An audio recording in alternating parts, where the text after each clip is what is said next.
Good. Yo, what's good? Your boy Ness, friends of the program, season 2, episode 14. Damn, we got my boy Jelani in the building. What's going on? Dreamchaser Elite. You guys see the background. Thank you, man. Thank you, dog, for making the drive. I know it was quite the drive for you. Thanks for having me. You know what's crazy? Every time I say your name, I always want to say Jelani McCoy. Yeah. You know what I'm saying? Yeah. But I'm like, nah, it's not his name. Like, how you been, man? Everything good? All is good, man. How about yourself? Good, man. Good. Yo, so, by the way, cheers, man. My boy doesn't drink, so we're going to drink water today. Yes, sir. Cheers, man. You know, it was Kobe Day recently, right? Yes, sir. And I know you're a big Kobe guy. Let me ask you, man, what did and what has Kobe meant to you? Man, he's been a lot. It's been Try to let me see. There you go. right here. Yeah.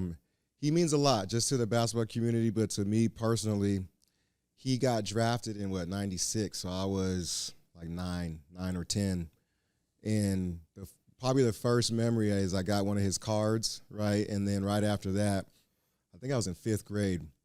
He was like my first like online report, right? And so just seeing his growth over the years, right? The air balls against Utah and all that stuff. I remember all that. And so just growing up, just being a part of his journey was huge. And then once I got older, like once I got into high school and college more so, I got to really understand like the work ethic and the mindset behind who he was. And so that's when I really started locking in on Kobe. I liked him since he came in, but it was probably college when things got challenging for me, when I had to really dive into like the mental part of the game. He was the person that was like, oh, okay. He maximized what he could do. He was just a dog mentally, and he had that discipline and the hard work. And so that's something that I really took part in and kind of added it to my own. Nice, man. So is he your GOAT? No, not necessarily. Well, he's one of. I don't really get into that all the time. He's definitely one of. How old are you? 37. 37, all right. Yep. So I would still say I'd give the nod to MJ. Okay. But I'm a fan of LeBron. I'm a fan of Kobe. And realistically, growing up, AI was my guy. So if someone asks me who my favorite players of all time, I'm going to say Allen Iverson. Allen Iverson. Man, you know, I'm going to tell you a crazy story. Remember the arm sleeve? Yep. AI was my guy too. Like, I mean, I'm a Jordan guy, but AI just had the street, like you know, it was just dope, right?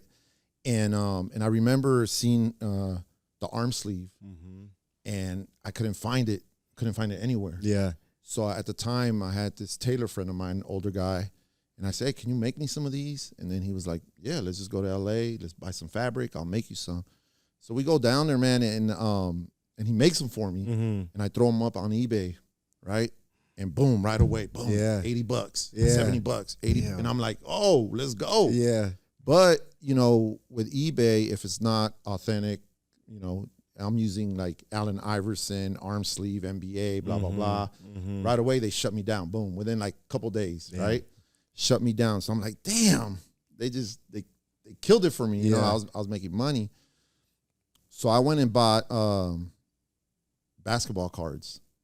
Allen Iverson. I bought like 100, you know, regular Allen Iverson basketball cards. Yeah. So then what I did is I sold the basketball card on eBay, but gave away the free arm sleeve. Oh, there you go. Yep. So people were still looking for the arm sleeve, but now eBay couldn't tell me anything because I was selling the basketball card, and the basketball card was like Fleer, Upper Deck, whatever, you know. Yeah. So then they couldn't say anything, so I kept selling for a while. Nice. You know. So yeah, little story. Yeah.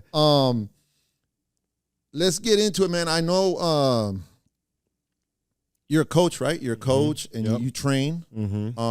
Talk to us about that. How did that come about? You know, and just let us know a little bit about what you do. I think it kind of chose me a little bit. I grew up playing basketball pretty much my whole life. Probably started playing kindergarten, 1st grade or so. And then once I got into high school, I ended up coaching like a youth team with a friend of mine, but didn't really think anything of it. I just kind of did it because someone asked, and it was a way to just give back to the community, get some community service in.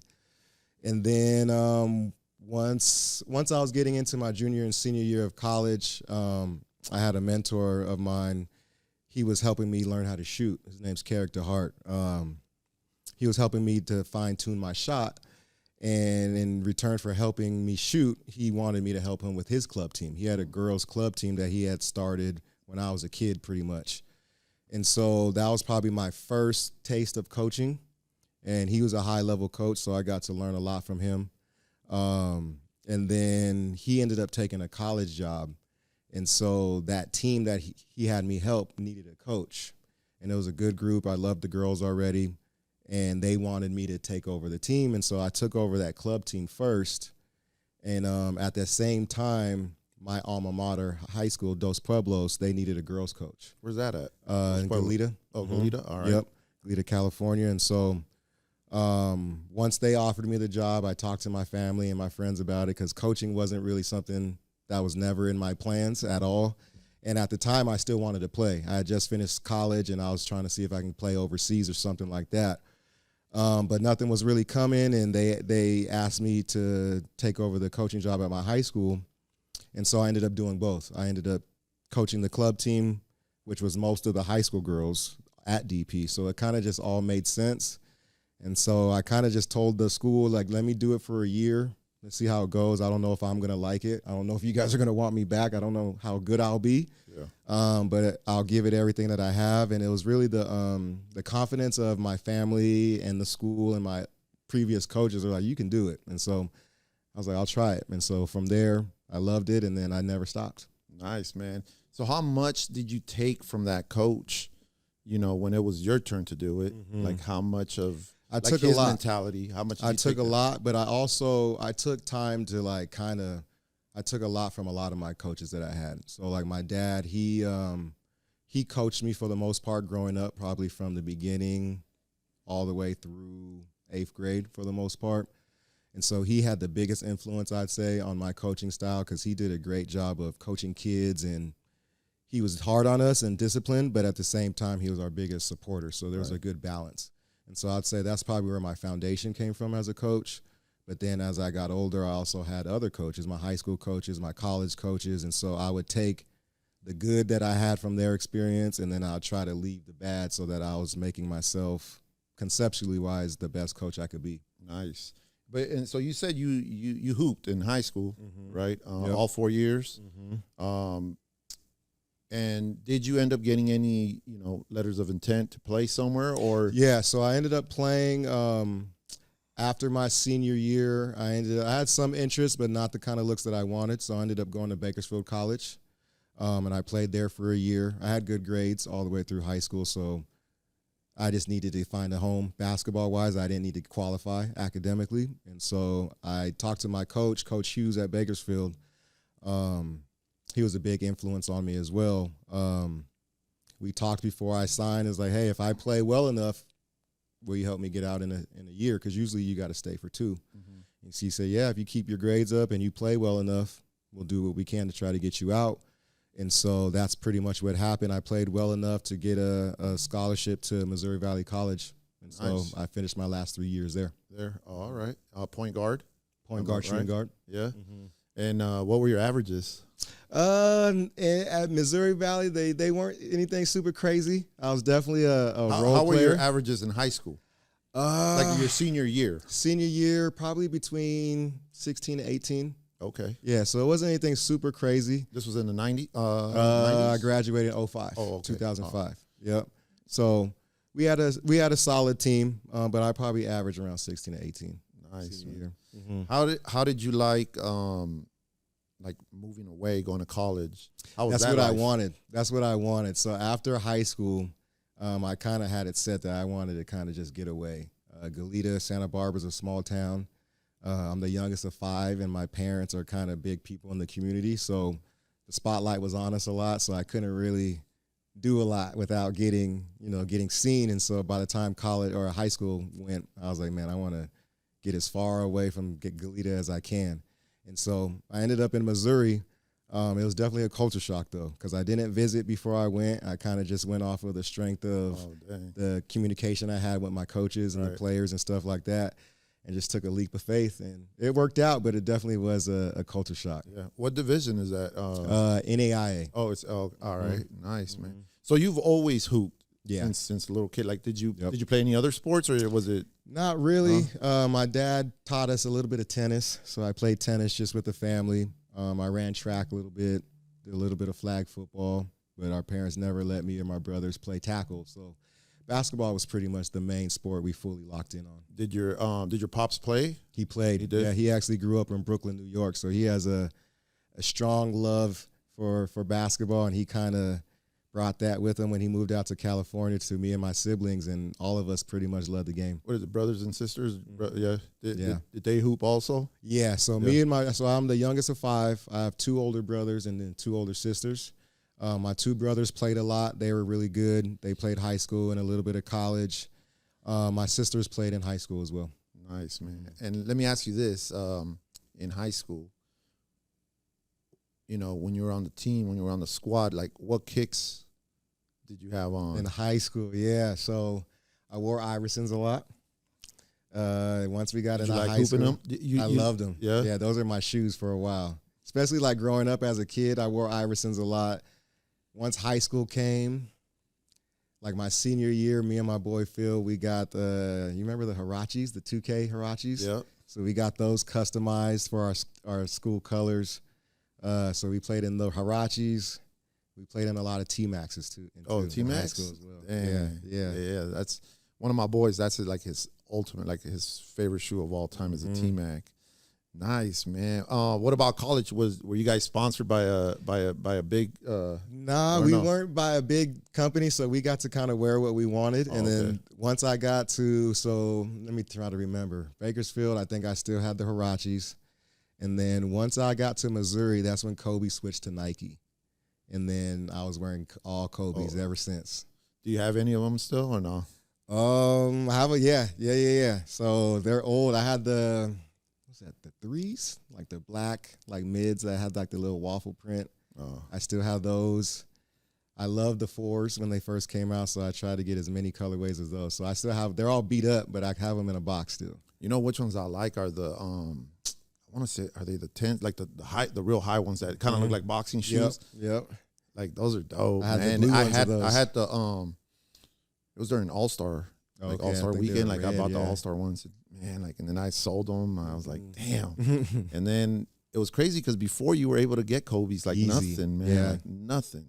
And now it's like, man, it's a mission. Dope, man. So yeah, I didn't know you went to college, man, to hoop. After college, what did you end up doing?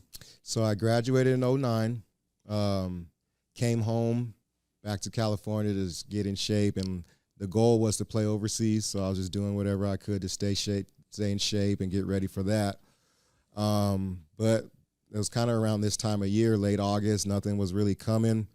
And so that's when those coaching opportunities came up, and I decided to give it a try. So how long you been doing that now?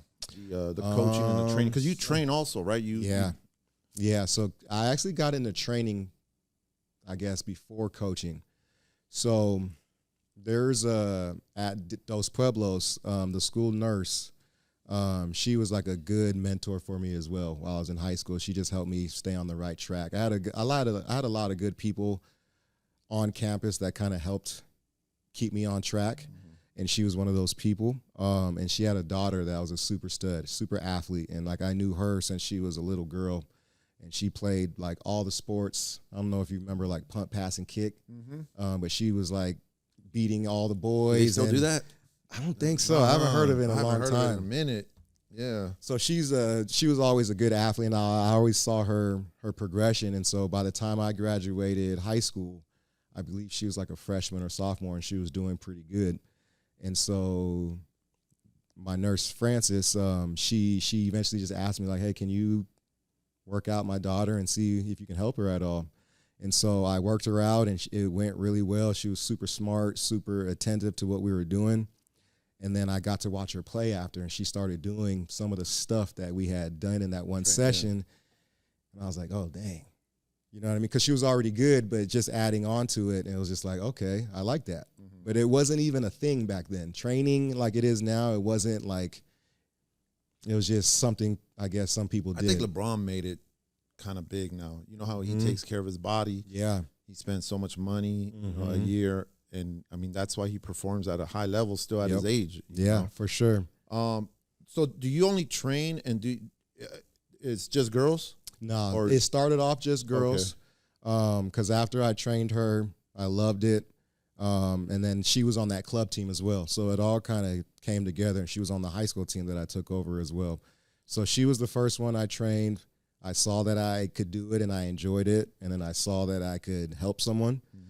But I still it kind of just came and went. She was the only one that I did for that summer. And then I kind of just went back to school, did my thing. And then that next summer is when I started actually coaching. And so I started off only girls. And I did girls only for a while just because in our area, there were so many boys programs and stuff already going on, but there wasn't a lot of girls stuff. So I wanted to bring it back because there is a history in our area for having strong girls basketball, but it wasn't that strong at the time. Right. And so that was something I kind of took a challenge on, building up the girls side. And then once the girls got going, eventually I started doing boys as well. So now I do both. You do both. Man, so you stay busy. Yeah. Like your weekends are busy too, like with everything. Man, so Goleta, that's like by Santa Barbara. Right next to it, yeah. Nice. How do you see like the WNBA, you know, like with like Caitlin Clark, you know, Angel Reese, like, you know, it's kind of dope seeing like the growth. For sure. Because, you know, a few years back, like, there wasn't a lot of attention. No one's trying to go to the WNBA. And I remember when the WNBA started. Yeah, me too. You know what I mean? With the comments and the sparks and all that stuff. Yeah. So to see the growth, especially so like in 2012-ish, 11-ish, when I started coaching the girls, it wasn't cool. We even had refs, like we would play in tournaments and refs would like not call the game right, and you would get on them, right? And it's like, oh, it's just girls basketball. Right. You know, they would say that to us, and it was just like, that's crazy that you're a ref and you think like that because they work hard, they pay their money, they're competing just like everybody else. Right. You know what I mean? So to see how the stigma's changing is good to see just because, like you said, even a couple of years ago, it wasn't as popular. And then also, now. How much do you see it like from, let's say, 5 years ago, like girl programs compared to now? Yeah. Because I remember, too, like when my daughter was playing, at times there wasn't enough girls. You know, so they're trying to pull girls from other sports to try and help, you know. And then later on, like her last year, then there was a lot more girls trying out. But how do you see that? Like, yeah, you know, it's been good to see the growth. And it's been good to see that the resources are getting distributed so that, like, again, when I first started coaching at the high school at Dos Pueblos, I had people, parents or whoever, you're training them like girls, and like, because I was giving them everything that I learned. Like, I didn't see it as girls basketball, boys basketball. I just saw it as basketball. Are you guys trying to get better or no? You know what I mean? If you are, I know what we can do. Right? But some of the people weren't ready for that, and they thought, like I said, you're training them like boys, but it was like a bad thing. So it was like they felt like you were training them too hard. Yeah. But luckily, they kind of just stayed patient and let me get my time in with the girls, and then eventually we started playing games, and they started seeing the difference. Like, oh, dang, they're playing on a completely different level now than they were before, and it's only been a couple months. And then how are the teams, like the female teams or the team compared to like the boys, as far as like record wise? You know, are they as far as where at the high school? It depends. It depends on, like, and especially in Goleta and Santa Barbara, the talent isn't the highest all the time. It kind of goes in waves, so it kind of just depends. But I'd say, like, at the highest levels, it's getting pretty close. It's getting pretty close because, like, one thing people don't always realize is for you to be a pretty good girl basketball player, you're not relying on necessarily your athleticism. So you got to be more cerebral. You got to be more skilled. And now that trainers and coaches are training girls just as much as they're training guys, which is why you see the game level getting higher, like someone like Caitlin Clark, who's just she's a baller all the way through. girls weren't playing like her as often. You know, there might have been a couple Dawn Staley, you know, a couple girls here and there, but now it's just becoming more frequent that they can play at that level. Right. What do you think about the girl from USC? She's good. She's gonna be the next one, bro, Juju. like, yeah, Juju. Mm-hmm. I know we watched her play. Like, she went to Sarah Canyon, right? Yep. Sarah Canyon. Yeah, my daughter, when they played Sarah Canyon, man, they were so scared. We went over there, and my daughter was like, yeah, no one wanted to guard her. Mm-hmm. And she's like laughing at us, and she's doing all that. But man, she's the thing about her is like I've got to see her kind of grow up. I never coached against her or anything like that, but just seeing her progression over the years, she was a stud. Yeah. When she was a little kid, you know what I mean? So she's gonna be one of the great ones. She's gonna be a really, really good one. I think one of the top. Yeah. Okay, so let's, when it comes to Dreamchaser, say I have my son, my daughter, and they're in basketball programs, but I need that extra training. We can come to you, and then we just figure out the details, and then you're able. Yeah. To, so at this point, yep. So what we'll do is we have clinics and workouts pretty much throughout the week, right? Especially when school's in. And so parents will come and we'll just talk about what their goals are and what they're looking for. And if everything aligns, we'll bring them into the program and try to get them up to par. A lot of times these days I try to have kids commit for at least 3 months, you know what I mean? Just so we can actually build some continuity and see some growth. Because I don't just like having one session here or there because you're not really teaching much and they're not really retaining anything. So I like to lock in on kids for a certain amount of time, give them what they need, and then we can keep it going from there. So then it's really like it's local kids then mainly, mostly, right? But we have kids. I've had kids from LA or Bakersfield or Ventura come up to train just depending on what they want because they see the value in it. And a lot of times if they're in high school or college, they're either fighting for a scholarship or playing time, or even if they're pros, they're fighting for their next contract. And so if they trust in what I do, they'll make the investment to drive to where I'm at, or sometimes I'll drive to them too. So it kind of just depends. That's dope. Let me ask you this. Growing up or even now, you still hoop, right? A little bit. Mm-hmm. Hardwood or asphalt? Like indoor or outdoor? Growing up, mostly outdoor, just because in Goleta and Santa Barbara there's not a lot of courts. But it was a mix. But now for sure, mostly hardwood. But we do go outside every once in a while. It's so nice in Goleta in California that sometimes that's the only place you can play, and it's nice so you can get it done. Something happens to me when I play indoors. When I'm outside, man, like I'm free. Like, I go into a gym and something happens. Like, I'm not as comfortable in a gym as I am, outside that growing up, that's all I did. Like, just play outdoors. And then obviously in high school, a couple of years. It's definitely a different game though. Yeah. You know what I mean? Because you can't, like indoors, I feel like I'm a little bit more comfortable to fall and dive and do certain things like that. But outside, I'm not going to do any of that. Ain't about to do that. You know what I mean? So it's a different game. You got the elements outside, right? Like we played at a court that was near the beach. So you had that breeze all the time. So you had to, if it was a little too breezy, you had to go to the rack more. You couldn't shoot as much. So I think there's value in both. But these days, for sure, if I can play inside, I'm definitely going inside. Yeah. Yeah, it's better. It's better on the knees too, man. But I love just the feeling of being outside and then, just strapping on the air raids. Yeah. You know what I mean? Like, man, even though those shoes are heavy, man, like, I don't see how they used to play in those before. A lot of the shoes I try to wear, I wore some Questions the other day, right? And I was like, I don't know how we played in these. They're too bulky. They're just heavy, but that's all we knew. Yeah, man. So check it out. So, we've known each other for a minute. My brand. We've done some artwork for you. I started a new segment called The 5 Elements, which is really like the 5 elements that have built my brand. And it's business, right? It's design, it's music, it's movies and it's sports. And, you know, when it's sports, mainly basketball, obviously, music, hip hop. So I'm just gonna shoot some questions over to you. You know, I like to get to know you a little bit more.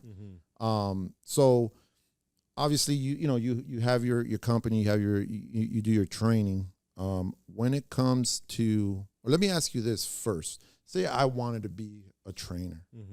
Okay, what's the one thing you would tell me not to do? Don't do it for the money. I feel like that's a big one these days because it's so cool and there's a lot of people that want the training. I'd say just don't do it solely for the money because there's enough of that already. I'd say just make sure you're doing it for the right reasons. For the love. Do it for the love and be good at it. Take the time to really develop your skills and so you can you actually have something to give. Yeah. Nice, man. Do you feel like that's your gift? Yeah. Yeah, that's was what was given to you as a gift. Yeah. I feel like just the way I grew up helped me become a good coach now. I had a lot of, like, my brother played with me a lot. My dad played with me a lot. I just had a lot of mentors and people that helped me out. But at the same time, I also had to train a lot on my own just because, like, my brother, Kari, he worked with me a lot, but he's 9 years older than me. My older brother than that, he's 18 years older than me. Damn. So, like, at a certain point, they had to live their lives, and I was kind of stuck to kind of keep it going on my own. Right. And so those times, I think, is what helps me be a good coach and trainer now is because there's a lot of things I had to teach myself, and I use that to help teach them. You know what I mean? I remember, like, oh, I remember this. So, like, let's break it down to the smallest detail, and then we can build it back up because I remember when I was in your shoes. I'm not a LeBron, right, where everything seems to come easy and, like, you have all the gifts and you just show up. It's not that easy for LeBron, but you know what I mean? Yeah. I had to work for a lot, you know what I mean? And so that helps me be a good coach because it doesn't just come naturally to me. I had to learn and develop, and then now I can give those same tools to the next generation. Nice. All right, man. So check it out. When it comes to business, right? What's for our followers, our listeners, our viewers, what's one piece of advice when it comes to running a business? What's one piece of advice that you would like to share with them? That's a good question. I'd say just find something that you love because it's going to be hard. So if you find something that you love, the ups and downs don't feel as tough. You know what I mean? Yeah. You're willing to get through the ups and downs because it doesn't feel like work.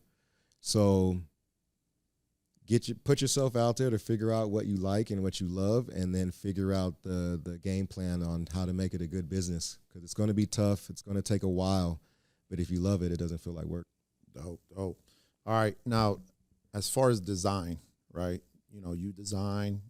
You've got designs. Who would be the dream collaboration between Dreamchaser and this brand? Good question. I never thought about that before. If it could happen, yeah, who would it be?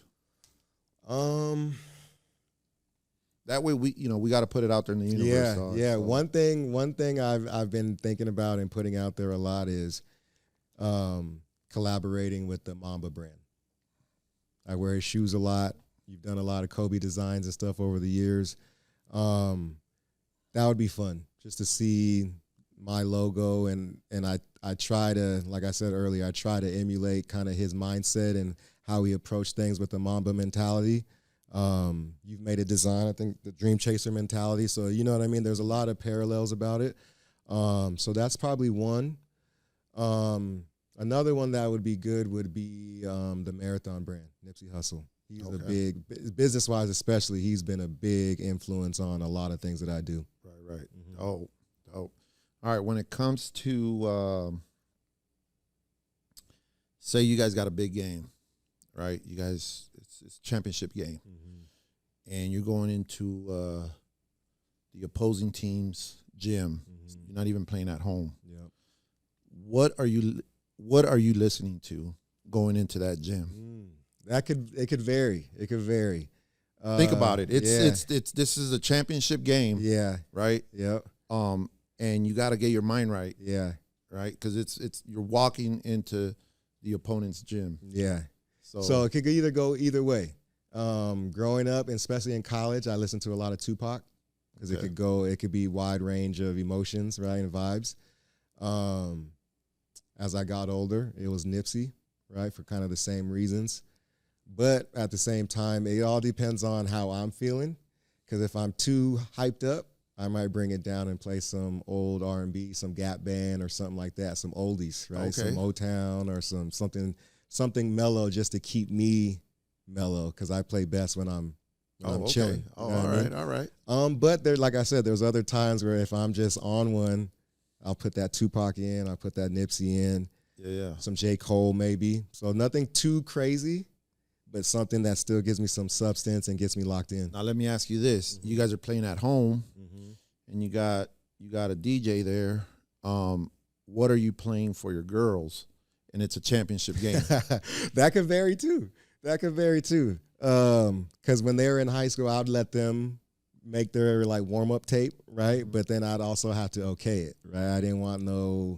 I wanted to set the vibe, right? So like these days, I probably wouldn't let them put no Taylor Swift or anything like that. You know what I mean? Now in the locker room though, right? They'd probably laugh if they see this. I used to have them playing some Waka Flocka. You remember Waka Flocka? Yeah. How intense he used to be. Yeah. So I forgot to add him. Me and my boy Matt and Drew, we used to lock in and play some Waka, right? Okay, If we wanted to get turned up. So I'll throw him in there too. So the girls might be listening to that. Man. All right, let me ask you this now. You know, moving along, movies, right? After the game, you guys just won. Yep. It's time for you to go home. You want to relax with the fam, whatever. You just want to sit in front of the TV and just watch a really good movie, right? And it could be a movie, like what movie would it be? And it could be a movie that you've watched 50 times, but what movie would that be? That could be He Got Game. That could be Above the Rim. That's a good one. That could be Blue Chips. That's where, like Friends of the Program. It's in Blue Chips. Yeah. Yep. What else? There was this Allen Iverson DVD that I used to watch every night before a game. Fall asleep to it, get my mind right. What was it? What is it? I think it was just called The Answer. I think it was just like it was almost like, you remember Come Fly With Me? Yeah. It was like that, but for Allen Iverson. Yo, let me ask you, did you ever watch the And One? The mixtape? Oh yeah. Oh man. Oh yeah. Oh yeah. Used to study them. Yeah. Used to study them. Like those were the days. I used to watch those a lot. The funny thing is, right, And One's kind of like a New York thing, right? Playground. But my dad didn't like me watching it or practicing it. He thought it was stupid, right? He's like, you can't do that in a game, so why are you going to waste your time practicing it, right? Which made sense. So I didn't practice it super crazy, but I did still have it just so that when I was with my friends or playing at the park, I could do some extra saucy. But at the same time, I knew the difference of when we're playing in real games, I got to play this way. Then when I'm playing at the park or with my friends, I can get a little bit more free with it. So definitely was a big And One guy. Yeah, man. And One was dope. But then I think tapes. you had to buy a pair of And Ones to get the free tape. Yep. Right? Yep. And then people were like recording them and then selling them. I remember I used to sell them. I used to like do that and then just kind of just record them and then sell them for like $5 or whatever because people needed. They were hard to get. Right? I remember, and then like in Santa Barbara and Goleta, we didn't even have the store that they were selling them at, and so like you would have to.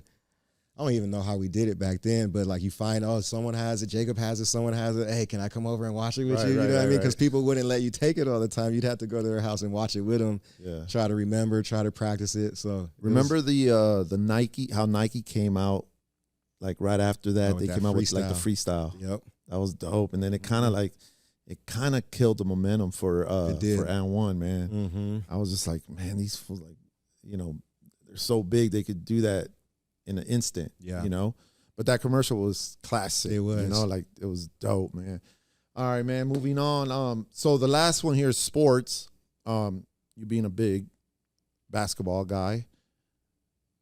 What has been your favorite basketball team of all time? And you can say like an exact year for a team, Yep. or you could just say a team in general, you know? I would say I'll give you 2. Same year, 2001 Lakers, and then the 2001 Sixers when they met in the finals. That was like So that was the like best the of ultimate. both worlds. Because Yeah. AI was my guy, Kobe's my guy, but the Lakers are my team, right? Didn't the Sixers win game 1? They Mhm. did, huh? So it Everybody's was like, perfect. damn. Yeah. Like, it's over. The The AI Sixers. went off, and it was like I remember I separated myself. I was watching it by myself, just going through it. But Were it was were something you hoping that Philly would take it I wanted because of AI? I wanted them. If they took it, it was cool. But I kind of was hoping. I hope they win a couple games, but I hope the Lakers win it. Okay. And so like, the way it worked out was perfect. They stole that first one. AI went crazy. Had to step over. Like it was just an epic game. Right. And then the best team won And it at the went end of the downhill day. from there. Mhm. Are you a Laker fan? Yes, I grew up a Laker fan. These days, I'm more of a fan of players. Okay. Yeah. So Not so much a team, but like- more players. current players. Give me your top 5. Top 5 current. And it doesn't have to be by position. It could, it could be I'll whoever. go probably Kyrie's my favorite right now. Okay. Like Steph. Got to put Braun in there. The last 3 are tough. Probably KD. And then I'll probably put Ant-Man in there for the young generation. Yeah, I like him.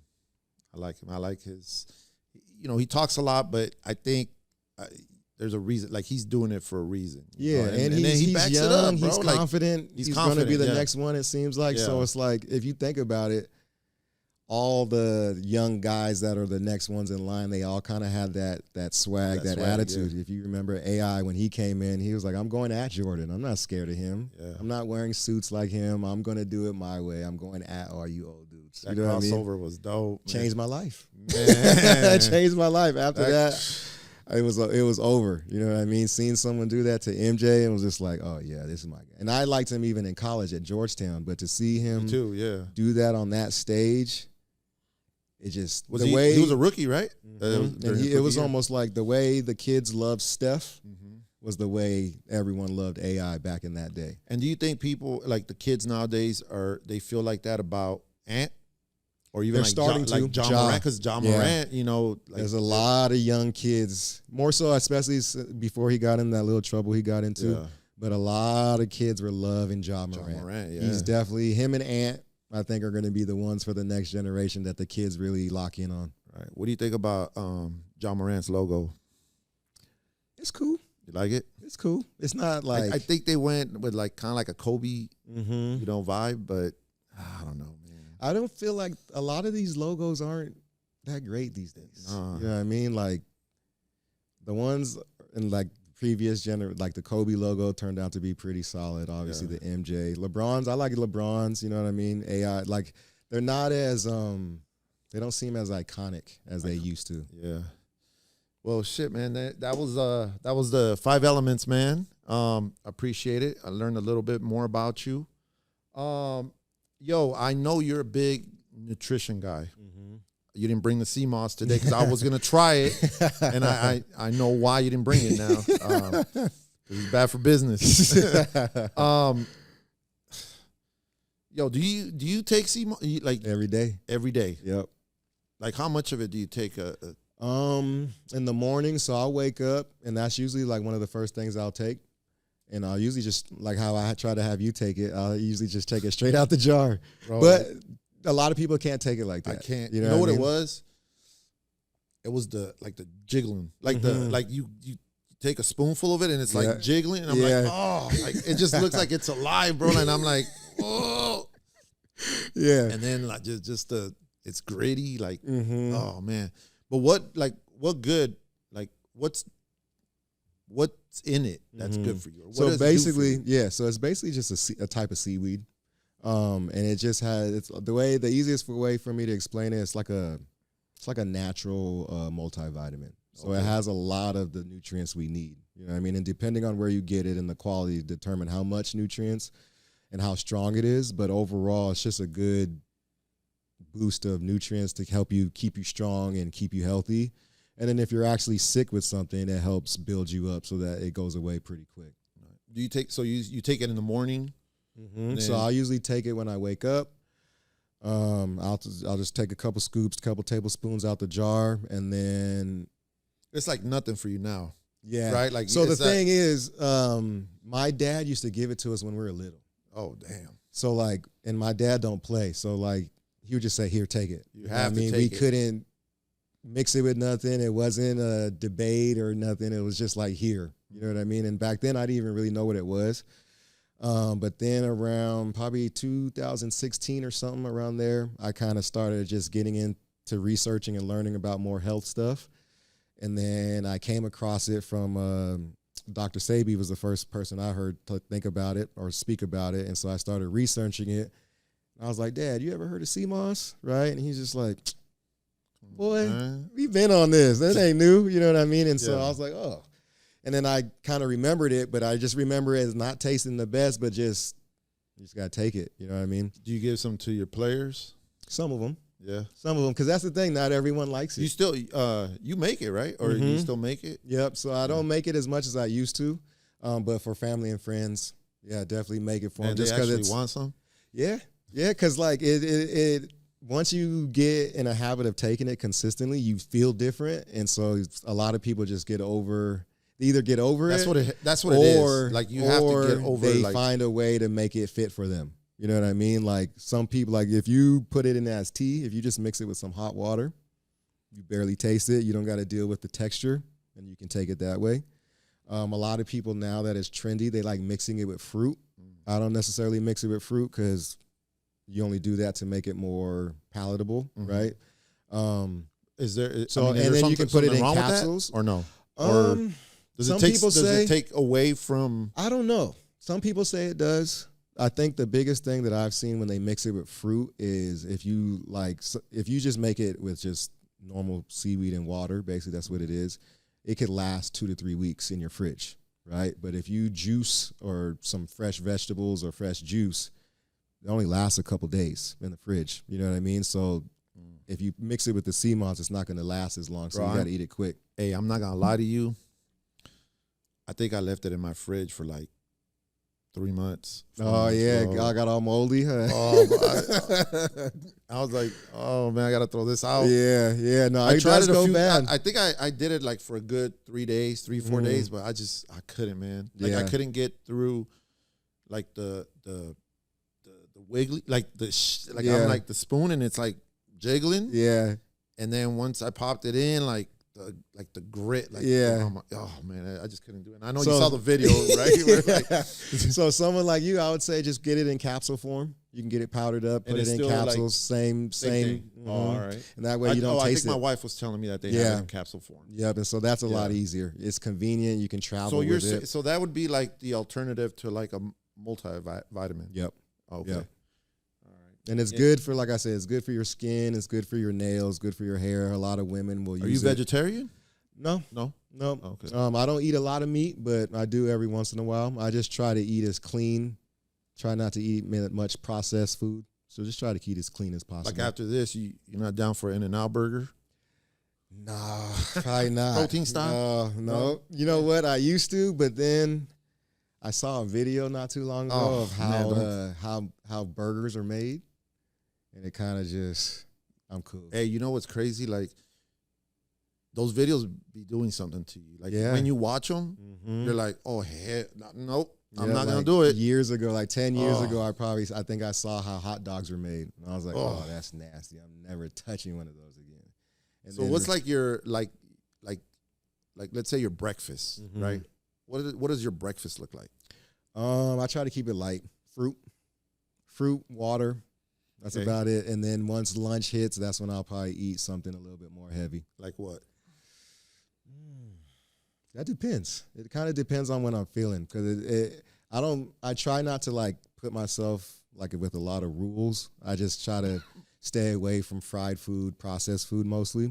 And so other than that, if it's not fried or processed, if I feel like I want to eat it, I'll eat it. So it kind of just depends. Nice. And the same thing, I suppose, for dinner. Right. But these days I've kind of found I usually only eat like one big meal a day. Other than that, I can kind of get by with eating the fruit and nuts and just little things along the way. Damn, I wish I could do that. But bro. it took time. Yeah. It took time, and then I just started listening to my body a little bit more and realizing, like, at my age, I'm pretty active. Just finding the food that acts as fuel that makes you stay healthy. I'm busy a lot. I don't like being sick. I don't like not being able to go to work or coach a game or something like that, or canceling workouts. So I do whatever I can to just stay as healthy. Mm-hmm. Did you ever get COVID? No. Damn, that's dope. That's what's up. Yo, man, let's talk about merch. I know we've done a lot of work together, and I think that's how we initially met, like through Instagram or whatnot. Talk to me, like, how much of that do you see plays a part in what you do? You know, with your training, with the coaching, all of that. It's a big part of it. I think just because I try to incorporate it into everything we do. And it's kind of a big part of it is just helping me get my creativity out. You know what I mean? As you probably see, I just get ideas sometimes, and then you do a good job putting it to life for me. But it's just another way for me to show the kids and our players, like, you can, through basketball, there's a lot of things you can do outside of that, even if the actual playing the game isn't, you know, going to pan out for you. There's other ways to be involved. And I'm just a fan of the game, and I like I said, I'm a big fan of Nipsey Hussle, and so I like wearing my own stuff. It's really cool to have an idea, kind of get the basics of it, send it to someone like you put it together, and then it ends up on a shirt or a hoodie or something like that. I just like that process, and then I like for the kids to be able to see, because a lot of times if they've been around me for a long time, I'm like, hey, this is my idea. This is what I'm going to send to my guy. And then you'll send it back. I'm like, look, remember I drew up that little sketch? Look, this is what it looks like now. And now we're wearing it as our warm-up shirts. You know what I mean? Or our camp shirts. So, and a part of it is, too, I like our players to have gear that they feel proud to wear. And, like, if they wear it, it doesn't necessarily look like a team shirt necessarily, but it looks like actually something they would buy on their own. It just happens to be part of our program. So it's a big part of what we do. Oh, do you do a lot of the pressing, like the work, or do you send it out? So I do a lot of it now. Oh, okay. Yep, I do a lot of it now. When I first started coaching, and we would order our gear from all these different places, and I'd see the invoices and see most of what I'm paying is going to them printing and all the screens and all that kind of stuff. And so I've always kind of been a do-it-yourself type of guy. And so basically over COVID, I think it was COVID, it might have been a little bit before then, I got a heat press, and I just did kind of the cost and see how much everything was going to be. And I was like, oh, I might as well just do this myself. What do you, are you doing like transfers? Like, Yep. You use Supercolor? Okay, shout out to Supercolor. Yep. Yeah, they're dope. Yeah, You know, like, especially for someone like me, where it's like I'm not a printer or something like that. Like, it's so easy. It's easy, right? Quality. Yeah, it's quality, easy. And, It's really good. Dope, man. Dope. Yo, so I know you've watched some of the podcast. During the show, I get to flip the mic back to you. We like to call it Ayo Ness. Ayo Ness. A lot of people, you know, when they hit me up, like, Ayo Ness, what's up with this? Yeah. Or, you know, so this is that time. I'm going to flip the mic to you. You get to ask me a question. Yep. And then I'll shoot you the answer. Yeah, I've asked it to you before because I have watched them, and I still haven't seen anyone ask you this. But how did you, like, I saw your story of how you used to hustle, and then, like, you got to this point. But what got you into, how did you get into actually, like, how did you learn the design and the artwork of it? So I have my boy Sergio on here from Iron Roots. There was a previous owner. His name is Ruben, and that's my boy too. And I met him through some merch that we did for. I was going to the local college here, and we're doing an event, and we needed shirts. So they gave me the job to look for shirts, you know, have someone print them. So I found Iron Roots, and so I went over there, talked to them, and that's how I got to meet those guys. And then, and you know, they did the merch for me, and I was like, that's kind of dope. So then, you know, I've always been a sneaker guy. So I was like, oh man, like I always had ideas like, drawings, whatever. Mm-hmm. So then I hooked up with them, and then the guy Ruben, he would design it for me, and then they would print out the shirts. And then later I became friends. Mm-hmm. And then finally he let me borrow like the disc. It was Corel Draw or something. Okay, like yep. So I popped it on, I popped it in the computer, set it up, and man, I was on it every single day. So I was at work, get off of work, go home, shower, jump on the computer, and then just learn how to design. Mm-hmm. And it was like every single day, learn how to design, boom, boom, every single day, just getting better.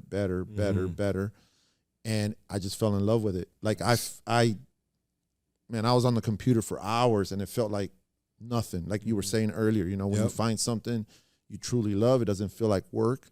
And that's how it became something, and then, so then I designed my first logo. I sent it to him. He printed my merch, and it just felt good. Like, like you were saying, like with your Dreamchaser, like, it just feels good wearing your own gear. Yep. Right. And then, yeah, just little by little, I just kept designing. And then eBay started, selling on eBay, got a little following on eBay. And then from there, found this kid. He built me a website, so I started selling on my website. And then from there, it just kept getting, like bigger until we started doing shows, like trade shows. Yeah. But yeah, it was one of those things. Did you draw a lot before that? Before, yeah. So in high school, I took art classes, but, your parents too, sometimes, like, we're not like that with our kids. Like, whatever you guys love to do, go and do it. With me, it was different. It was kind of like, after high school, you need to either get a job or you need to go to school to become something, an attorney, a doctor, like something, like something that, like, as parents, they're going to be proud that you're an attorney, right? I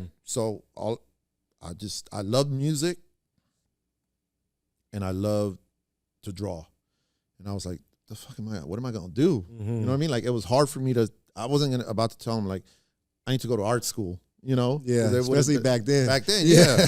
And it wasn't as easy back then, like, you actually had to, like, call, make an appointment, have your parents drive you down there, like, it's not like it is now. Yeah. But yeah, once I, so I ended up getting a job, basically. I just started working.